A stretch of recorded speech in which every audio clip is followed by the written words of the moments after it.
welcome back to another look at some of the yummy foods we've been having around here. I'm going to start with this pasta fagioli soup. It is so good, one of our family favorites, and I was actually making this to take to a friend who had had surgery. It was a chilly day. We've still been having some random chilly days here, and I just thought a pot of soup would be delicious and comforting for her and her family. So let's get started. Here are some of the ingredients that I used for this pasta fagioli, and I'm just going to show you how I put this together here. So in my kettle I already have my carrots and onions, and I'm going to put in my garlic, stir that around just a little bit to develop the flavors, and then I'm going to add in what might be a little bit of a different ingredient to this soup. Here is what I'm adding in. I'm adding in a little over a pound of homemade meatballs. I had made up a big batch of delicious meatballs, and I had some left, and I thought, you know what, instead of just doing ground beef for this, I'm going to use those meatballs, and I really think that added some delicious extra flavor that maybe spiced the soup up just a little bit. So I've got those added in, and I'm just using my little chopper here to get those kind of broken down, and they cook together there a bit with those veggies. Next, I'll begin adding in my canned products. So I'm using a can of cannellini beans. I'm using kidney beans. Those are both drained. And then I have a can of diced tomatoes and a can of tomato sauce, and it was a large can of tomato sauce. That's kind of why I ended up not using that tomato paste. I had plenty of tomato by having that larger can of sauce. And then in goes the whole carton of chicken broth.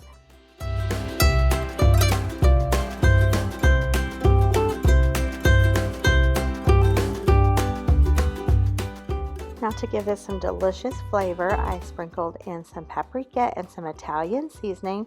I just eyeballed that, but I would say about a teaspoon of the paprika and maybe a couple of teaspoons of the Italian seasoning.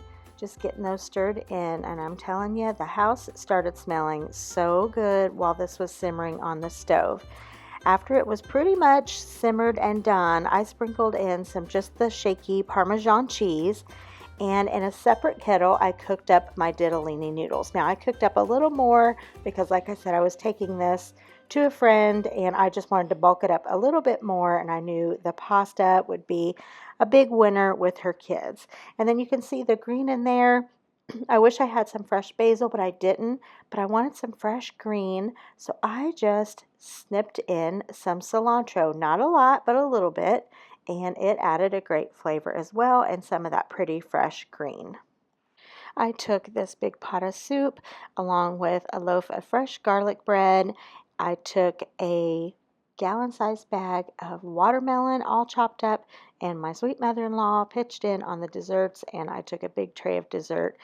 And my friend said her kids loved it as much as she and her husband did, and they gobbled it right up. So this is a good one. Look below for the recipe. All right, this next dinner we had is a new one to us. This is called Bacon Brown Sugar Chicken Tenders, and I made a broccoli rice casserole on the side.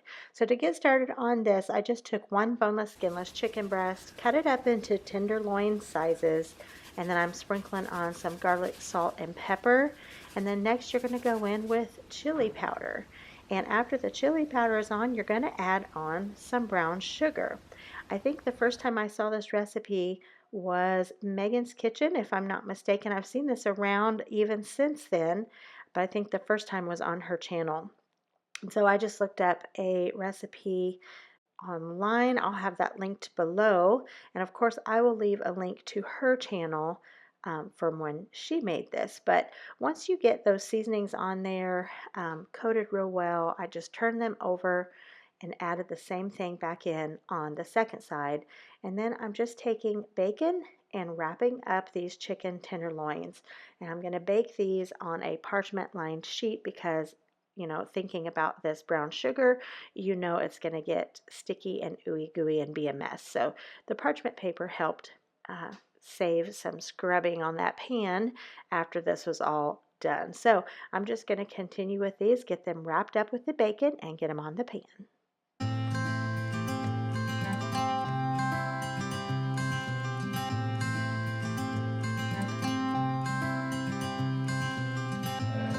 You had me at a low, 'cause where you go is where I go. I don't need nobody else.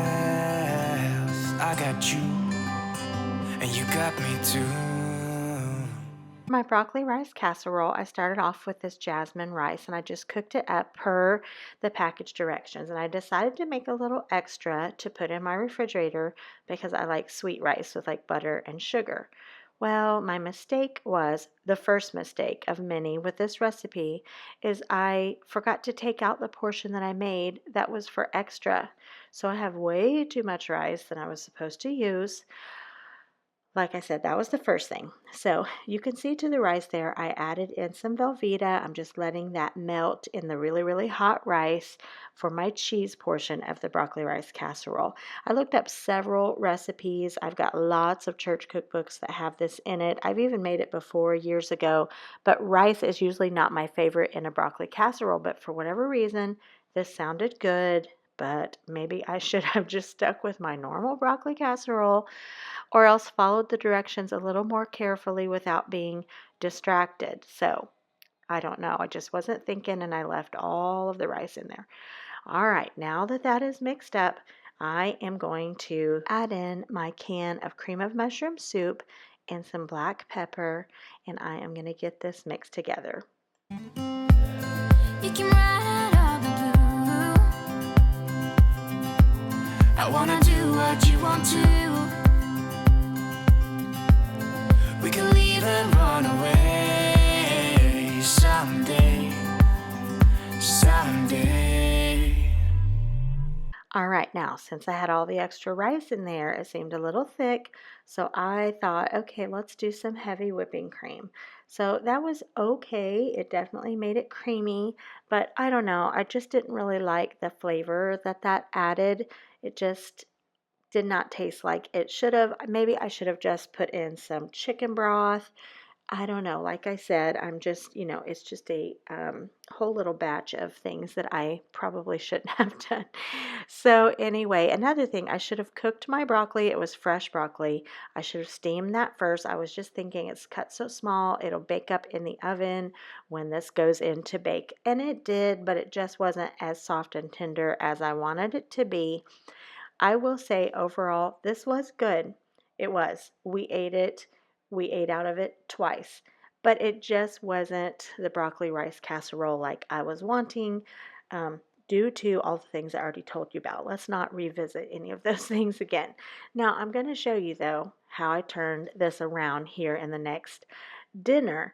But anyway, let's move on with this. I sprayed my dish. I'm topping it with a Monterey Jack or a Colby Jack cheese. And then on top of that, I'm just going to put some French fried onions to give it a little crunch. And I put that in the oven to bake.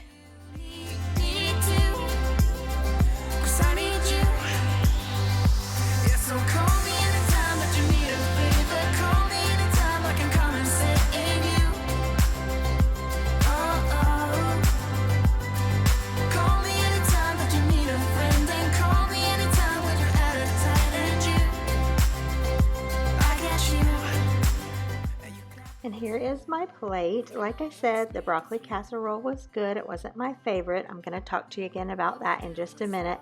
And we liked the chicken, but I think I want to make it again. Try it one more time and see if it turns out just a little bit better the next time. I decided this broccoli casserole with the rice had all the components to be a soup, a broccoli, rice, cheddar soup. So I went for it, and I added in some bacon and just some chicken broth. I totally did it all from, cooking from the heart.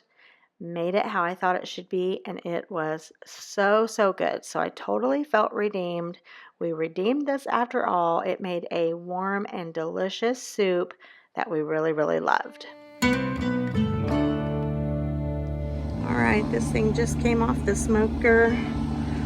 Sitting here right now on the pan, and we just forgot to get some filming while it was in there, but that's all right. Look how good this looks. It's been on for a good while now. So it's a beef brisket. To to go along with the beef brisket, I decided to make a Copycat Cracker Barrel hash brown casserole. And I've made various recipes in the past for this, but my daughter-in-law Hope recently made this and hers was so delicious, so she shared with me the recipe that she used, and I will have that linked down below. That's what I followed as closely as I could with that recipe. It turned out so yummy. And again, make sure you look below for any recipes that I have showed here. I will be sure and link those.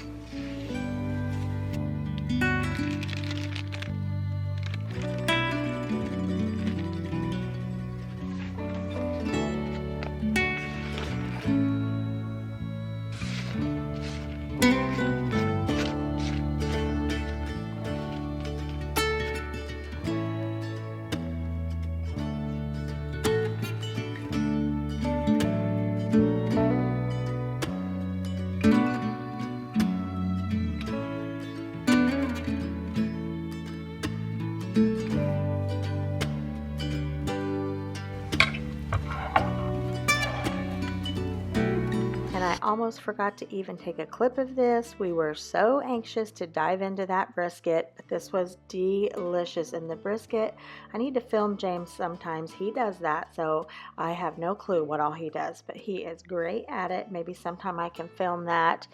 This was amazing. Now, we all know that brisket makes a lot, and so another way that I was able to use this brisket is by making barbecue brisket quesadillas, and then I made some homemade jalapeno poppers to go along with that.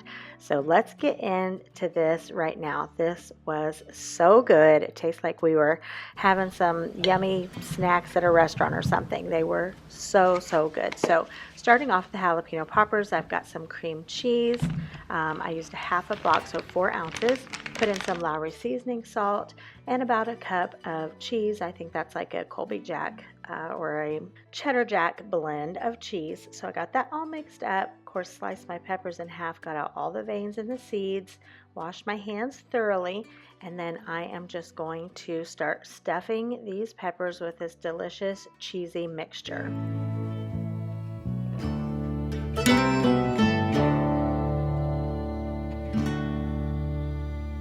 And next up, what makes these jalapeno poppers so good is the bacon. So I took a piece of bacon, tore it in half, and I used a half a piece per pepper. And you just want to wrap it around there and get it to secure, and it pretty much will. Once it sticks to the cream cheese, it kind of stays. So get all these wrapped up, and then they're ready for the oven.